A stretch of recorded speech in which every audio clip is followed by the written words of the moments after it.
Un saludo mi gente, mi nombre es Leo y vamos con el análisis semanal de Bitcoin. El inicio de semana ha sido bastante interesante. Después de la semana pasada, una corrección de aproximadamente un 17%. Después de una corrección de aproximadamente el 17% desde el ADH cerca de los 73.700, a Bitcoin ha comenzado de nuevo a subir y hoy vamos a analizar rápidamente las claves tanto técnicas como fundamentales que posiblemente han llevado a esta subida, y luego en el análisis técnico veremos qué podemos esperar para próximos días, semanas y cómo podemos aprovecharnos de estos movimientos, cómo podemos operarlos. Vamos a comenzar principalmente con el análisis fundamental y entender un poco qué fue lo que nos llevó después de esta corrección a esta subida que estuvo sucediendo desde el domingo en la tarde y ayer lunes aproximadamente.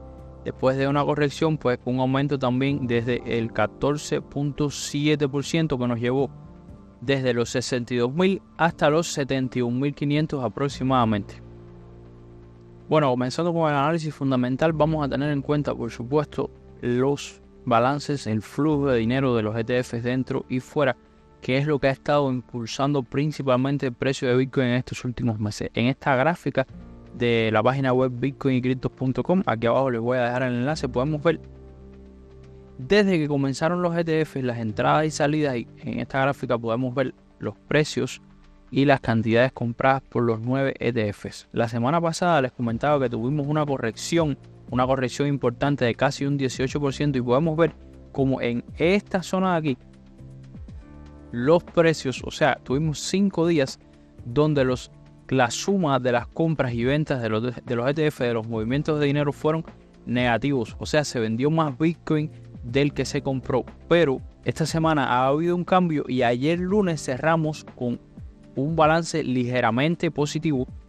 Uno de los balances, si no el balance más pequeño desde que comenzaron las compras de los ETF, 231 Bitcoin en positivo.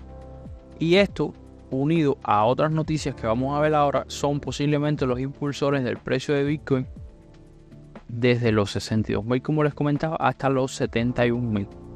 Bueno, por aquí tenemos entonces compras positivas, balance positivo de compras en los 9 ETF de Bitcoin, o en los 10 ETF, incluyendo Grayscale, que es el ETF vendedor.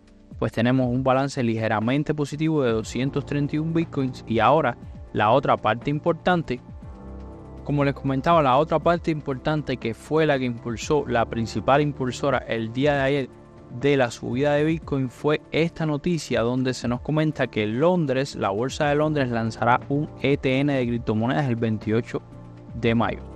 Un ETN no es un ETF, pero es algo muy parecido. La principal diferencia es que estos ETNs no tienen obligatoriamente que estar respaldados por el activo subyacente, o sea, no tienen necesariamente que estar respaldados por el activo subyacente. Pueden estar respaldados por crédito, deuda. Es algo ligeramente complicado, pero para que ustedes lo entiendan así, es algo mucho más parecido a un ETF de futuro. Entonces, esa es la diferencia principal entre un ETN de criptomonedas y un ETF, que son los que están aprobados ya en los Estados Unidos, pero que esto sucede en la bolsa de Londres, que es una de las bolsas más importantes de Europa.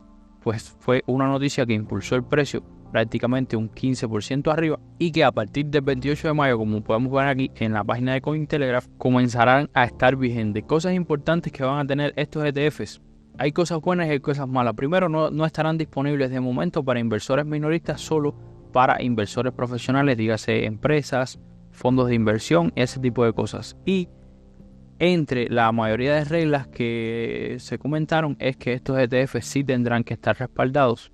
Ahora, de las cosas más importantes que tienen estos ETNs y que los van a hacer un poco más seguros de lo normal es que, según ha dictado la FCA del Reino Unido, estos ETN de criptomonedas deben respaldarse físicamente, no apalancarse, tener un valor confiable del precio o mercado subyacente, y solo pueden denominarse en Bitcoin y Ethereum. Los activos subyacentes deben mantenerse en almacenamiento en frío por un custodio con licencia contra el lavado de dinero en el Reino Unido y los Estados Unidos. Entonces, estas fueron las principales noticias que en el día de ayer estuvieron impulsando el alza de Bitcoin, como les comentaba, más de un 14% arriba.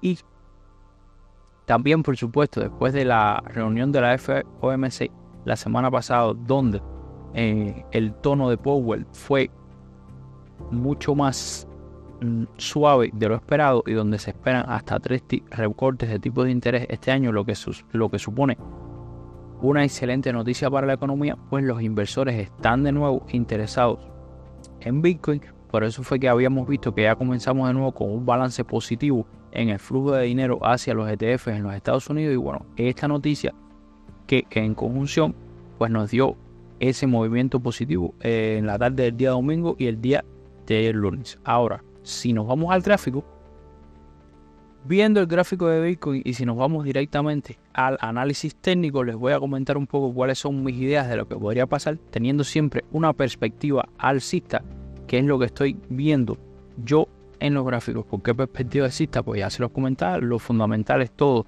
nos dan una perspectiva alcista para el mercado cripto y para los mercados financieros en general. De momento eso es lo que se espera, y vamos a hacer un repaso primero de lo que habíamos dejado la semana pasada. En el análisis de la semana pasada, bueno, yo les comentaba, el análisis de la semana pasada lo hacía justo cuando estábamos por este punto, por esta zona de aquí. Les comentaba que para operar Bitcoin, bueno, pues me gustaría ver una posible subida con un retroceso para seguir subiendo. ¿Por qué? Porque la tendencia estaba siendo bajista, teníamos mínimos y máximos bajistas,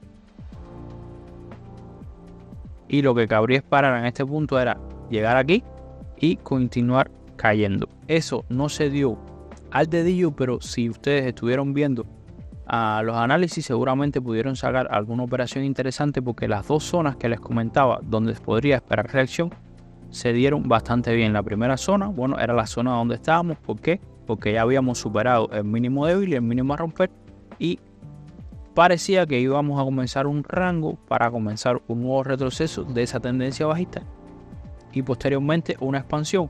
¿Dónde debería comenzar la expansión?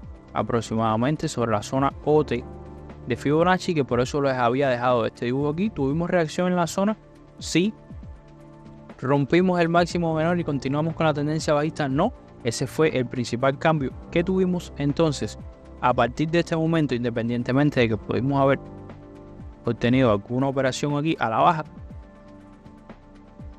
el movimiento no se dio, impulsado por las noticias que les comentaba anteriormente, y ahora mismo tenemos una estructura alcista. ¿Por qué una estructura alcista? Simple, este es el último mínimo, el que supuestamente debió ser el mínimo débil, que no se rompió. Hacemos un nuevo mínimo, un mínimo mayor, y el máximo fuerte. Máximo fuerte, ¿por qué? Porque este máximo aquí no debió ser roto. Está roto, y a partir de este punto la tendencia deja de ser bajista en gráficos de una hora para convertirse en una tendencia alcista siguiendo este. Entonces, como les comentaba, a partir de este punto donde se rompe el máximo anterior, nos confirma el inicio de una nueva tendencia alcista visto desde el punto de vista estructural.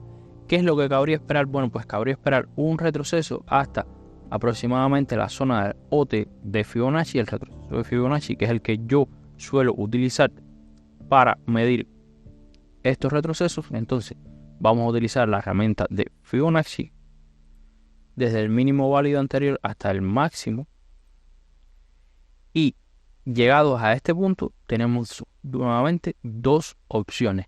Pero espera un momento, antes de comentarles las dos opciones, recuerden que gracias a la gente de BingX yo puedo seguir creando este tipo de contenido, puedo seguir estos videos. Ellos me están apoyando un montón, y desde la comunidad y yo personalmente colaboro con ellos. Me parece un exchange excelente que nos ha dado muchísimas buenas oportunidades y que tiene excelentes comisiones, un montón de monedas para tradear.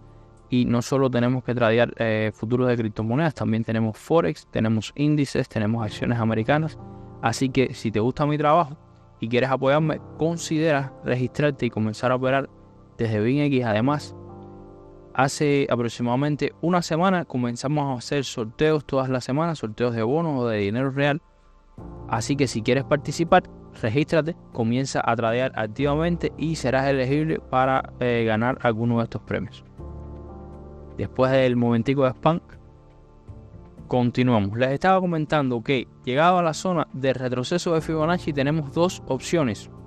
Una opción un poco más arriesgada y una menos arriesgada. ¿Por qué? La opción sencilla sería, pues en este punto, buscar una entrada para posicionarnos en largo por debajo del mínimo anterior o incluso de este mínimo, lo que sería un trade muchísimo más swing con vísperas a comenzar a tomar ganancias a partir del último máximo. O sea, este podría ser un trade con una relación riesgo-beneficio de 1 a 1.5, tal vez un poco más si queremos estirarla hasta posiblemente las 2 R's. Esta es una de las opciones, se las dejo por aquí. Bueno, se las dejo por aquí. Y la segunda opción es que llegados a la zona OT, cuando el precio comience a bajar, pues nos vamos al gráfico de 15 minutos y en el gráfico de 15 minutos comenzamos a esperar un patrón de reversión. Cuando tengamos ese patrón de reversión, pues nada, hacemos lo mismo. Vamos en una posición larga. En lugar de tener en cuenta los mínimos anteriores, vamos a tomar en cuenta el mínimo de ese patrón de reversión que estaría aquí. Y podemos tomar como primera parte de beneficios el mínimo, el máximo anterior, el máximo fuerte de la subestructura, o también este máximo, que es el máximo estructural en temporalidades mayores. Y nos saldría dos trades muy interesantes. Uno más arriesgado porque tiene el stop loss mucho más corto, y uno mucho más conservador pero con una relación de riesgo-beneficio que podría ser menor. Entonces, estas son las perspectivas para Bitcoin que tengo en el mediano y largo plazo. ¿Por qué son perspectivas alcistas? Primero, porque los fundamentales acompañan a la estructura del precio. O sea, tenemos fundamentales macroeconómicos y ya directamente fundamentales relacionados con Bitcoin que son alcistas, y además de eso la estructura ahora mismo acompaña y estamos teniendo una estructura alcista. Así que perspectivas para mediano y largo plazo en Bitcoin son alcistas. Aquí tengo los dos posibles setups que voy a estar esperando para operar si llegara el precio a las zonas de interés. Recuerden siempre que esto que les estoy comentando aquí no es en ningún caso recomendación de inversión, simplemente es con fines educativos. Son cosas que yo estoy haciendo, pero que ustedes tendrán que hacer su propio estudio, tendrán que hacer su propia investigación para tomar decisiones basadas en sus propias opiniones, no en las mías. Lo que yo hago es simplemente de forma educativa, de forma didáctica. Dicho esto, si les gustó el contenido, no olviden de suscribirse, dejarme esa manito arriba, comentar y compartir, por supuesto, para que podamos llegar a más personas. Recuerden, BinX aquí abajo en la descripción del video les voy a dejar todos los enlaces importantes a las páginas web que consulté, a la comunidad de Telegram. Y nada, nos vemos en el próximo videito. Chao.